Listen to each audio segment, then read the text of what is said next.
Welcome back, everybody, to the Disruptive Virtual Expo, and I'm so excited to chat to my next guest, Duncan. Duncan, welcome. Thank you. Welcome to you too. Thank you. Thanks for all those listening in today. It's going to be a great session.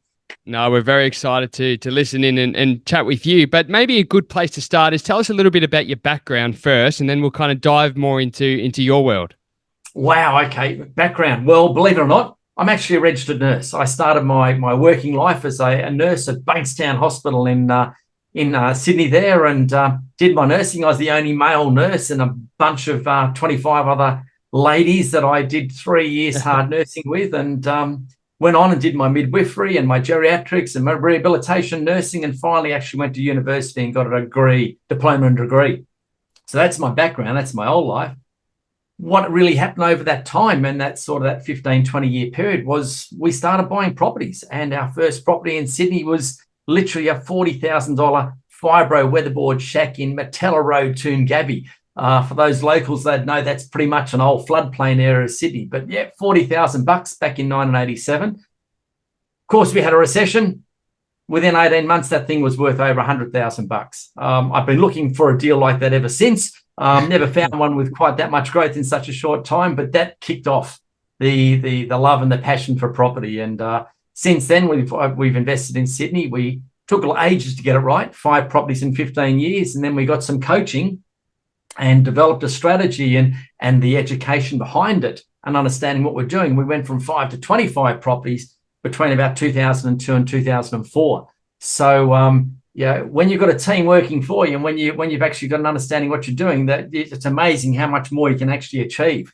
And having that direction really has just led us on. I left nursing. My wife at the time left hairdressing, and since then, since about 2004, we've effectively been helping clients build and clarify their strategy so they can develop portfolios that actually make sense and support them into whichever stage of life they're actually at. That's awesome, and we'll talk about strategic investors shortly and dive right into it. But I'm also keen to hear a little bit more about you personally. Talk to us a little bit about some of the lessons you learned in those initial properties you bought, maybe those initial 5 that you talked about. I'm interested to hear a little bit about that, and then maybe some of the changes that went on for the next 20. Oh, wow. How long you got? So there are many, many stories. And I think even today, working with so many clients as we do, I'm still learning. And I think I've become, have an insatiable appetite for learning. Look, that first property was very much, my brother-in-law said, you guys need to buy a property. And he sold us his. Did we know it was a good property, bad property? No, it was a fibro weatherboard shack with asbestos in it, all sorts of crap and rubbish in it. But we bought it because someone told us it was a good idea. No strategy in that. It did grow. Now, that wasn't our doing. It grew just because what the market was doing at the time. So it's just by default, we got some money out of it. But then it was our accountant who said, you're earning too much money as a nurse and a hairdresser. You need to go and buy a property that costs you money. And we literally left his office, and on the way home, the first for sale sign we saw, we stopped, we went in, we had a look, and we went, great, done. Wow. We bought it. Yeah, it was that right. After my accountant told us to do it, we should do it. 3 years later, we did the same thing. Another 3 years after that, we did the same thing. Accountant each time. You're earning too much money, go and buy a property that costs you money. The problem was we got to these 3 properties and we didn't have any cash left. We were literally living on baked beans and water, supporting these blooming properties because the interest rates were quite high. The rents weren't that fantastic. We didn't understand appreciation. We didn't understand how to run a property and the costs of running a property. So we were pretty upside down. And I'm sure there's a lot of people listening that get to a point where they're upside down. So they're all really good properties, those 3 properties. Somehow we ended up buying another property at Hornsby, which we massively overcapitalised in, bought a block of land for $150,000, spent nearly $300,000 in 1989 building a house, a huge amount of money at the time, and then lots of money in landscaping, etc. Massive overcapitalisation. So just in those ones, buy it sight unseen because a brother-in-law told us to buy it. Accountant telling us we need to go and buy a property because it's going to give us tax advantages. Big hint, biggest hint, if someone's telling you can buy a property to save you some tax, run away. It's the worst reason to buy a property. It's a benefit of buying a property, not a reason to buy it. And then finally, the last couple of properties we bought were on holidays in Queensland. And it was like literally last day of the holidays, looking at the real estate window going, my God, that's a 4-bedroom townhouse on the beach, Sunshine Beach in Queensland for $300, $300K. It's like, take that any day of the week because it was so cheap in comparison. We were going to have it as a holiday property and go up there and spend all our time and our holidays in there. In all those years, I've been back once. That was 1992. Go figure. And then Monument. So that's the wrong reason to buy a property because you're going to use it as a holiday place. Emotional buy. And the last one we bought was this place called the Monument. And that was a monumental muck up, that one. And yes, I just did say muck up. Again, we went to a seminar. Someone said this is a really good property. We bought this 1-bedroom property in Oxford Street. And we bought it because it had a glass-sided pool and we could sit there on the one night of the year when the Mardi Gras was going past and we could look at all these people on the parades going past our glass-sided pool. How cool would that be? We paid $670,000 for a 1-bedroom unit in 2000. And to date, 24 years later, it's worth about $700K. We massively overpaid for it. Didn't understand financing. Bank just collateralized, pulled all our properties together. Every time I bought a property, I've learned something. Now, that was the biggest monumental muck up, as I said, and that cost us about $250,000 because we actually sold it about 2 years after we bought it, and we sold it for $492,000, not the 670 plus stamps. So massive learning. So I've got a PhD in how not to buy a property in doing that one. So buying off the plan can work, but you got to get it right. And that's where that team comes in. If I've learned anything over the years, the power of having a good accountant that actually understands where you want to go, the power of having a finance strategist who actually can work with your accountant so you're actually working together then, the power of having a good structure around it, estate planning, they all three need to work together. And then things like self-managed super funds coming in, estate planning, all those little bits and pieces need to come together. And what I found is when each of those people speak to each other, they're all working for me. I'm not trying to coordinate each of those people individually. They're actually coordinating it all together because it actually helps them. When everyone's working together, you've got a whole different dynamic going on. And it's not just you trying to be the brains of working it out as the investor. It's all these skills, these qualified, experienced skills around you that make it all work. And to round that up, just thank you for asking the question. To round that up, as a rehabilitation nurse, and that's where I came from, my job as that rehabilitation nurse and running the hospital was to be the coordinator of the client's care. And someone came to us with a broken leg, broken back, brain injury, whatever it was, heart attack, and it was our job to coordinate getting them from the rehab hospital back home as independently as possible. And that rehab nurse's role was to bring around the physio, the OT, the hydrotherapist, the speech therapist, the dietitian, the psychologist, whoever it was. We brought all those specialists around that client to help them get the best result possible. And by doing that, we got them home quickly and efficiently, as independently as possible. Investing's the same thing. You're going to meet lots of people here at this expo. And I really encourage you to go around and talk to everyone in each and every booth that's here. You're going to need team, and everyone needs to do their thing, what they're specialized in. So pick your people, pick your team. It's a perfect segue, Duncan. Basically what you've just touched on, and I'm sure you'll probably just add a little bit more to this, but in more broadly speaking, what exactly is a property strategy?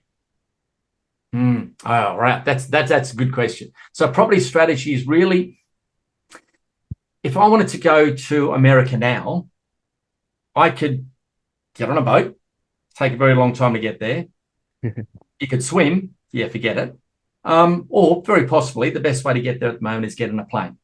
Now, you don't just go to the airport and get on a plane. It's what am I taking? When am I leaving? How am I getting to the airport? What sort of money? Do I want to go economy class, cattle class, or do I want to go first class? What sort of money do I want to spend? And when I get there, what am I going to do when I actually get there? So what's the reason for actually going to America? So a strategy. We're doing strategies every day of our life. We don't really consider them strategies, but just getting up and going to work each day. We've got a routine. We've got a strategy for getting us to and from work most efficiently. A property strategy is exactly the same thing. It's just a little bit more detailed. And if you use the logic of buying a car, if for most guys listening to this now, if I ask them what sort of car they'd want, they'd go, "Oh, I want a red Ferrari. I want this model. I want that. It's got this horsepower in the engine. I'm going to have these wheels, this stereo, tint." And they're going to know every single frigging detail about that car they want to buy. Now, it might only be a run around or a four-wheel drive, whatever it is. They might spend 50, 150 or 200,000 bucks on it. But if I ask that same person what property they're going to buy, they go, something that's going to give me growth, something that's going to give me some rent that's going to cover its costs, tax benefits, and that's it. But they don't really have that clarity in that strategy. So like buying a car, if we just said, let's go buy a car, great, we'll just go down Parramatta Road and look at Auto Alley there, and first car we come on, buy it, done. Because that's the attitude most people take when it comes to investing. They don't look at what that asset is actually going to do for them. They don't look at what that car is going to do for them. What do they need that car to do? Is it to run the family around? Is it to pick up chicks? Is it to go off-roading? Is it to go around a racetrack real fast? What's the purpose of that house or that car? And what's the purpose of that house? What's it going to give you? Is it going to give you growth? Is it going to give you yield? Is it going to give you a mix of both? Is it going to give you some tax benefits potentially? Is it going to cost you lots to run it? Or is it going to be totally passive and just take care of itself on a day-to-day basis? And that's where the strategy comes in. Because until we know where we're going, blipping it back to the plane now, until we know where we're going and why we want to get there, you've got no right to look at a property. You've got no right to open up realestate.com and start looking at ads for properties. The strategy is about putting all those pieces together and understanding where you're at, where you want to go, when you want to get there, and what are the results once you're there. It's really interesting because we've talked at this expo a lot about people that are dipping their toe in for the first time or experienced investors. But I'm really interested in that middle ground, and you touched on it from a personal note. Emotional buying was the words you used. But those people that, you know, it might sound great that they've got 4 properties, 5 properties, but they're eating baked beans and water, like you said. So why do people need a strategy? Like, I know it's a very broad question, but why? Why do they need to come to you and talk to you about this? Well, it's you hit it on the head again with the baked beans and water. So many people, when we don't have a strategy, and we'll just use finance as the example here, and that's why some people live on baked beans and water, is they buy a property, they don't actually understand the costs of holding that property. They have this wild dream that they're going to buy the property, next year they're going to retire because it's grown so much in value. Look at what Sydney or Australia did in the last 3 or 4 years. But they don't look at the costs. And those people that bought in 21, 22, even beginning of 23, the interest rates weren't that high. And people going, yeah, let's just go buy more property. We can buy more property. But they didn't consider the buffer of what happens if an interest rate goes up. What happens if they lose a tenant? What happens if the tenant trashes the place? What happens if they lose their job? And that strategy is around, okay, are you actually looking at the high level? And I use the idea, the analogy of a fly sitting on the wall. How often does a fly sitting on the wall have the best view of a conversation of what's actually going on? Because they get to see everything. Where we get so caught up in what we're doing and our blinkers are on, we're missing all those other things that need to be considered. So strategy is about having that experience. And if you talk about a coach or a mentor, a coach understands clinically how to achieve something, and they will coach you on the steps, the process to achieve something, where a mentor will actually take the time because they've actually had the experience there. They'll know how to clinically do it as well, the clunky part of it. And you can teach a monkey how to buy a property, please. That's not being disrespectful to anyone here. It's actually quite a straightforward process buying the property. It's which property. And that's where the mentoring and that's where the strategy comes in, because that strategist can come in and say, well, okay, yeah, you can go and buy those cash flow positive properties in the middle of the mining town, and you're going to have great cash flow coming in. Yes, it's going to cover the cost, but that property is still going to be worth the same money in 10 years' time. And in today's money, it might be making some really good money, but in 10 years' time, when it's still worth the same money, you've actually gone backwards. Simple concept of putting $100 under the mattress now. In 12 months' time, just with inflation at 4.5%, it's worth $95.50. Yeah. You've got to have growth. And people miss that point. They chase the cash flow and miss what the other side of it is. And the same with if they're buying for capital growth and they're not considering if they lose their job. Some clients we sit down and talk to are $200,000, $300,000 a year. They've got lots of money to burn. They can afford it to be negative cash flow. But if they lose that contract or lose that job, how do they afford the property? And so it's this continual balance. And this is where that strategy comes to, okay, who's on your team? Who's actually supporting you? Double checking, triple checking, quadruple checking what you're doing. And I do not know of a successful person, whether it be in real estate or any business around the world, that doesn't have not only mentors, but coaches and specialists in their own area. And a strategy is like a financial advisor. Is like an accountant that's actually doing that planning with you on how to run your business best. So who or what are the key elements of these property strategies? What are the key elements? Yes. Look, when we talk about a methodology, and there's if for a lot of these listeners, they'll go online and they'll see something on Facebook, and it's like, we've got the secret sauce to investing in property, and this is the secret place and the best hotspot, and there's all these really corny, I think, lines almost about what are the secrets, what are the basis of it. There's no secrets to investing. You need to understand who you are to start with. Full stop. So many people don't really look at what they're starting with, what they've got to play with, what they've got to invest with. Someone says, well, I've got $100,000 sitting in the bank. Great. Don't spend $100,000 buying property. Spend $70,000 buying a property and keep $30,000 in the bank as a buffer. Yes. If that makes sense. So it's people don't even look at the most basic principle. Oh, I'm earning $120,000 a year, so I can afford a huge loan. No, you're paying rent at the moment. You've got that to come out of your wages. You've got to put food on the table, petrol. You've got a lease here. You've got all these Netflix and all these other streaming services. Your costs are really high. When it really comes down to it, you can't actually afford that much. So it's looking financially. So getting those foundations right from a financial point of view, your actual assets, from a tax point of view, have you got your taxes up to date? Are you self-employed? Are you not self-employed? How are you structured there? Moving on to, once you've actually got the property, or once you actually start looking at the property, having the right property management in place, having the right team in place. So foundations first and foremost. Building a team around you of specialists that can support you. That's not secrets. That's common sense. Common sense.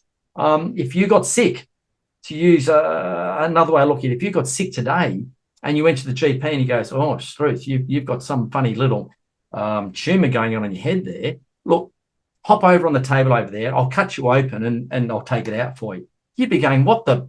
And you'd be running away and going, no, who's a specialist in this area? And you'd be looking for the best specialist. You'd be looking for recommendations on who can actually chop that out of your head the most effectively without the chance of another injury. Investing's the same thing. You should be bringing the best team around you. So get the foundations right. 1, get the best team around you. 2, get the best team around you to support you and educate you so you actually understand why you're doing what you're doing. And in doing that, your strategy comes out of that. Your goals, short, medium, and long-term goals, start coming together. And once you've got that foundation, the team, the understanding, the education, and now that strategy starting to roll out, then, and the last thing, then we start looking at investments. Not the first thing. Your investments and what you're actually buying, the car that you actually need that's actually going to get you the best results, looping back that metaphor, the car The investment will come out of that. Your buying rules become clear, but you've got to get all that other stuff done first. So when's a good time for somebody listening? We talked about people that might be dipping their toe in for the first time soon. When's a good time to come in and see someone like you to actually begin that conversation? Is it when they've got the idea in their head that they want to buy property? Is it if they're planning to buy property in 2 years' time, or in 6 months' time, or in 1 month time? When's a good time to actually begin that, or how early can you begin those conversations? Yesterday. Um, yes. Look, no, look, now's a good time. And I quite often say to clients, when would now be a great time to actually start considering looking at this? And now is always a good time. It is. There's never enough. There's never a perfect time to start looking. And a simple conversation, and the number of clients we have that start working with us through our marketing, and they'll come to us. We'll sit down and have a chat with them, and we might not speak to them for another 3 months. And they'll come back and go, yeah, okay, it's now time to sit down and do the numbers, and they're ready. Or we might say, go away. You need to get out of your probation period for your work. You need to become a permanent resident. You need to save up at least sort of 5% deposit, or whatever it is. And we'll give them some framework and give them some tools to work with. So when's a good time? Now's a good time to have a chat. And it doesn't cost anything. It's like, if people are insisting you pay for them to sit down and talk to them, they're making money. Yeah. But are you?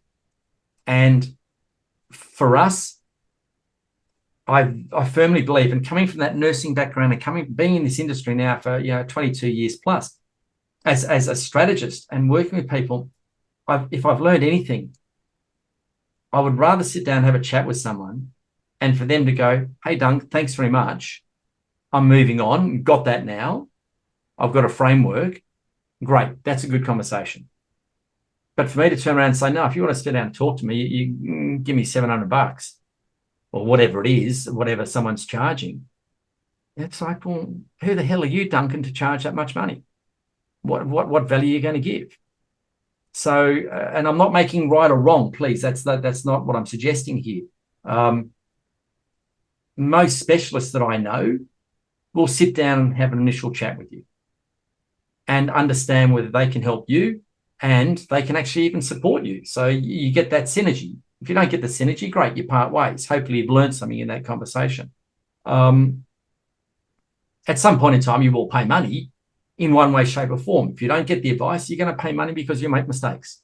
And geez, I can count that on at least 5 properties, the first 5 properties where it cost me a hell of a lot of money. And I see that way too often. I see that where people have actually paid memberships and gone through things, and because they didn't understand what they were getting involved with, because they didn't really understand what that company was going to do for them, what the individual was going to do for them. It looked good, but they didn't understand what they had to do.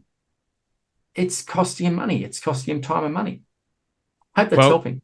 Yeah, no, it absolutely does. And I think it's a great reason for people that their thoughts even come into their mind to reach out and chat with you. As we sort of come towards a close, and I hope this doesn't sound like we're ending on a negative note, but I am interested that you mentioned, the people that do find themselves in dire situations, whether it is loss of job, whether it is not accounting for, inflation or cost of living or whatever it may be. So for people that are in a bit of a stranglehold at the moment that may be listening, can you help with that as well? Yeah, look, I think that's, if there's, again, when's a good time to get someone's input? Now, yesterday. I think the biggest thing, if you actually build a team of professionals around you and they're there to support you, if something stuffs up in your life or changed in your life, they're there to support you and get an outcome for you. No, always reach out and sit down and talk to people, and people that are looking at, are really truly looking at how to support you to keep you moving forward, will take the time and sit down and talk with you. So no, it's a massively important thing. And hell, yeah, look, interest rates, inflation, cost of living, it's really put a lot of pressure on out there at the moment in the marketplace. And it'll ease over this year, and we'll return to some little bit of a status quo, but it's never too late to bring a team in. And on a final note there, You're listening to me now. Great. Thank you. Wonderful for listening. Please keep listening.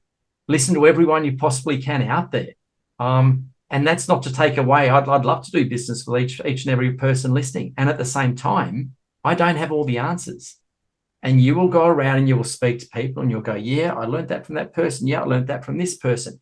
And you learn different things along the way. Keep learning. Keep learning, because in that you become more educated. The more educated you become, the better investor you become.